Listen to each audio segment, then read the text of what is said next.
നമ്മളിപ്പോൾ നിൽക്കുന്നത് IM Vijayan international sports കോംപ്ലക്സിലാണ്. ഈ ലാലൂർ സ്റ്റേഡിയത്തെ കുറിച്ച്, സ്റ്റേഡിയം പഴയ കാലത്ത് നിങ്ങൾക്ക് അറിയാലോ, ഇങ്ങനെയായിരുന്നു അവസ്ഥ. പഴയ കാലത്ത് ആർക്കും വേണ്ടാത്തൊരു സ്ഥലമായിരുന്നു.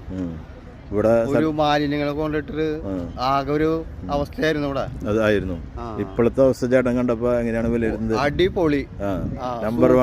Number one. എത്ര മാർക്ക് കൊടുക്കാം? 100 കൊടുക്കാം. കണ്ടപ്പോ ഞെട്ടിപ്പോയി. ഇങ്ങനെയൊക്കെ മാറ്റങ്ങൾ വരുത്താൻ പറ്റും തെളിയിച്ചു തൃശ്ശൂർ കോർപ്പറേഷൻ. അതെ, സൂപ്പറായിട്ട്. അടിപൊളി. Thank you.